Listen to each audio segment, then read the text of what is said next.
السلام علیکم۔ میں آپ لوگوں سے صحابیات کے بارے میں آج کل بات کر رہی ہوں نا، لیکچر دے رہی ہوں۔ آج تھوڑا سا حضرت فاطمہ بنت اسد رضی اللہ تعالیٰ عنہ کے بارے میں بتاتی ہوں۔ بسم اللہ الرحمن الرحیم۔ ہجرت نبوی کے 4 سال بعد کا ذکر ہے کہ ایک دن رحمت عالم صلی اللہ علیہ وآلہ وسلم ایک غمناک خبر سن کر سخت خفا ہو گئے، رنجیدہ ہو گئے۔ آپ صلی اللہ علیہ وسلم کی آنکھوں سے اشک رواں ہو گئے۔ یہ ایک خاتون کی وفات کی خبر تھی۔ آپ صلی اللہ علیہ وآلہ وسلم فوراً میت والے گھر تشریف لے گئے اور ابدی نیند سونے والی خاتون کے سرہانے کھڑے ہو کر فرمایا، اے میری ماں، خدا آپ پر رحم کرے۔ آپ میری ماں کے بعد ماں تھی۔ آپ خود بھوکی رہتی تھی مگر مجھے کھلاتی تھی۔ آپ کو خود لباس کی ضرورت ہوتی تھی لیکن آپ مجھے پہناتی تھی۔ اس کے بعد آپ صلی اللہ علیہ وآلہ وسلم نے غمزدہ اہل خانہ کو اپنی قمیض مبارک دی اور ہدایت کی کہ انہیں میری قمیض کا کفن پہناؤ۔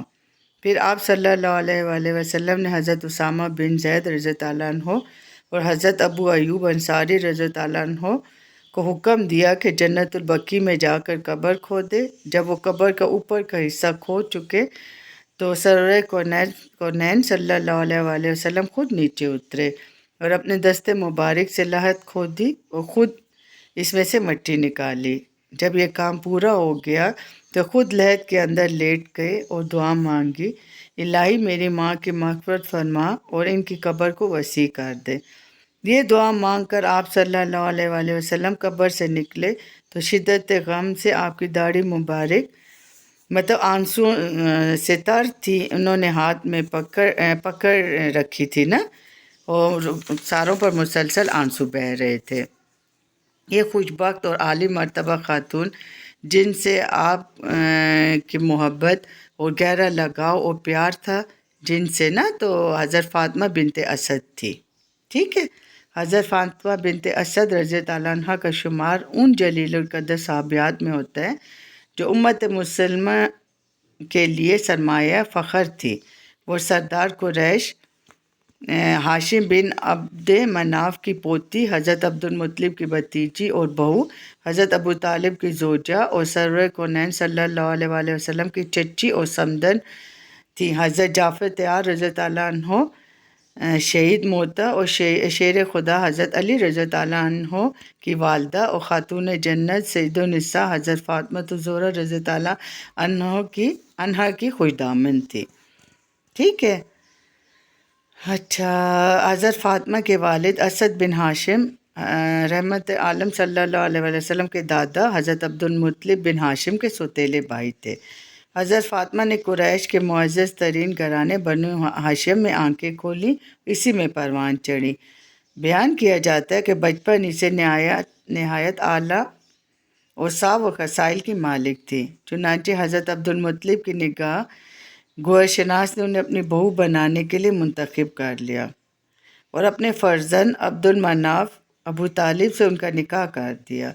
ان سے اللہ تعالیٰ نے انہیں 4 فرزند اور 3 لڑکیاں عطا کی۔ لڑکوں کے نام طالب، عقیل، جعفر اور علی رضی اللہ عنہ تھے اور لڑکیوں کے نام ام ہانی، فاختہ، ہند یا فاطمہ، جمانہ اور ربطہ تھے۔ علامہ ابن یہ ٹھہرے نام میں تھوڑی سی وہ ہو جاتی ہے۔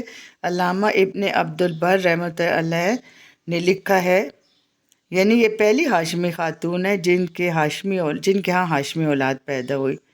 کہا جاتا ہے کہ شعر و شاعری سے بھی شغف رکھتی تھی۔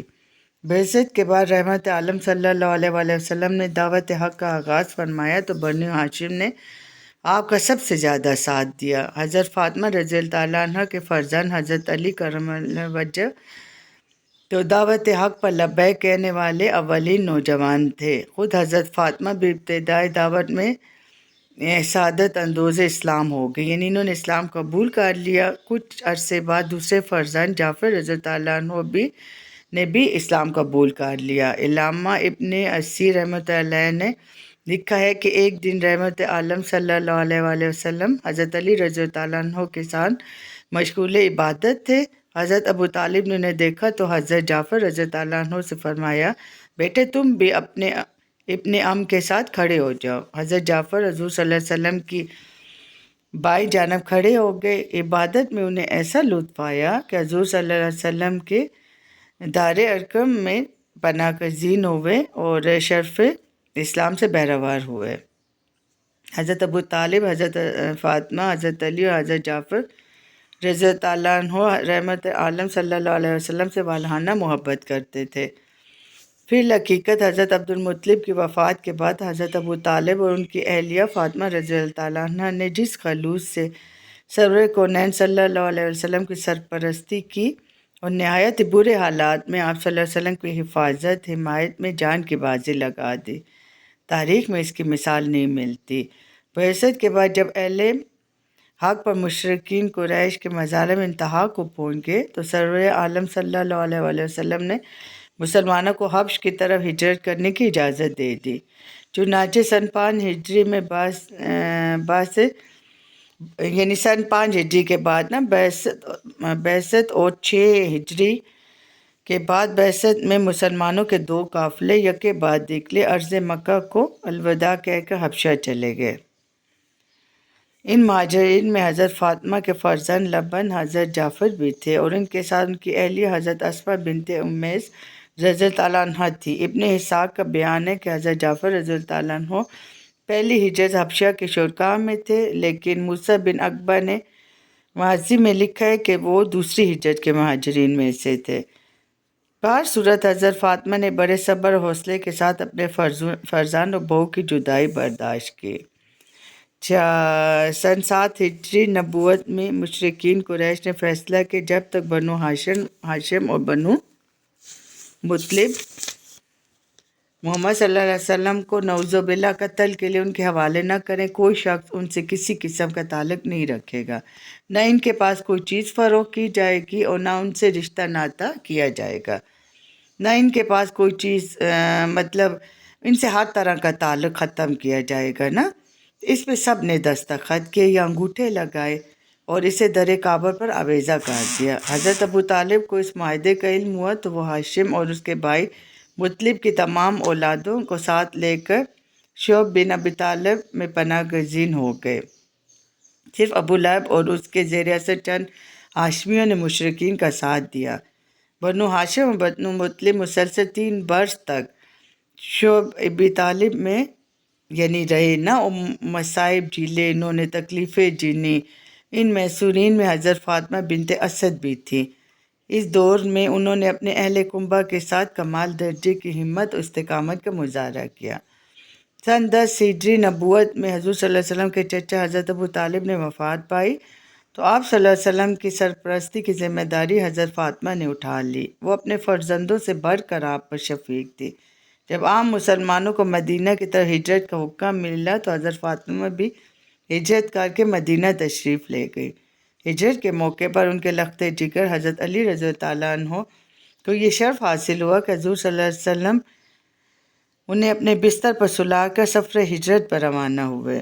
ہجرت نبوی کے 2 یا 3 سال بعد حضرت فاطمہ بنت اسد کے فرزند لبن جناب ان کا یہ تو وہ نام تھا نا، ان کو ہم جو جانتے ہیں اور ان کا نام حضرت علی مرتضیٰ رضی اللہ تعالیٰ عنہ تھا نا، ان کا نکاح رحمت عالم صلی اللہ علیہ وسلم کے لخت جگر حضرت فاطمہ الزہرا رضی اللہ تعالیٰ عنہ سے ہوا۔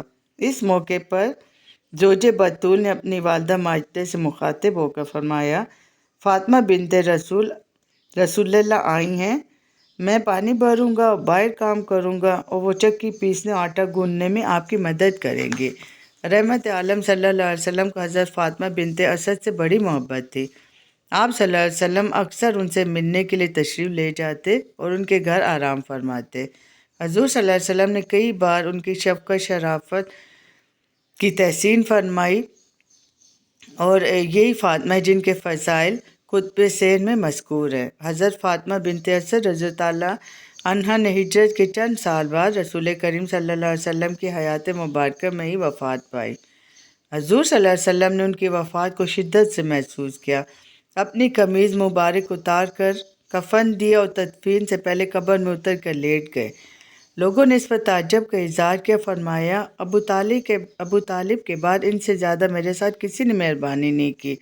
میں نے اپنی قمیض ان کو اس لیے پہنائی کہ جنت میں انہیں حلہ ملے وہ قبر میں اس لیے لیٹا کہ شدائد قبر میں آسانی ہو۔ ایک روایت میں ہے کہ اس موقع پر حضور صلی اللہ علیہ وسلم نے یہ بھی فرمایا کہ اللہ تعالیٰ نے 70,000 فرشتوں کو فاطمہ بنت اسد پر درود پڑھنے کا حکم دیے۔ حضرت علی رضی اللہ عنہ، حضرت جعفر رضی اللہ عنہ کے علاوہ حضرت فاطمہ بنت اسد کے فرزند عقیل رضی اللہ عنہ، صاحبزادیوں میں ام ہانی اور جمانہ رضی اللہ عنہ کو بھی اسلام قبول کرنے کی سعادت نصیب ہوئی۔ ربطہ کے حالات کا پتہ نہیں چلتا۔ جس خاتون کو سید المرسلین صلی اللہ علیہ وسلم کی قمیض مبارک کا کفن ملا ہو اور جس کی آخری آرامگاہ سے بیس تکوین روزگار صلی اللہ علیہ وسلم کا جسم عطر مس ہوا، اس کا مرتبہ کو کون اندازہ کر سکتا ہے؟ آپ کو اس سے اندازہ ہو گیا ہوگا سارے حالات کا نا۔ تو یہ میں نے ذرا مختصر کر کے بنائی ہے، رمضان ہے کہ آپ لوگ دیکھ لیں اور میرے چینل کو سبسکرائب کر دیا کریں، ذرا سن لیا کریں تھوڑا سا، کیونکہ آپ لوگ بہت کم سنتے ہیں، مجھے ویڈیوز دیکھ کے پتہ چلتا ہے۔ ٹھیک ہے، دعا میں یاد رکھیں۔ اللہ حافظ۔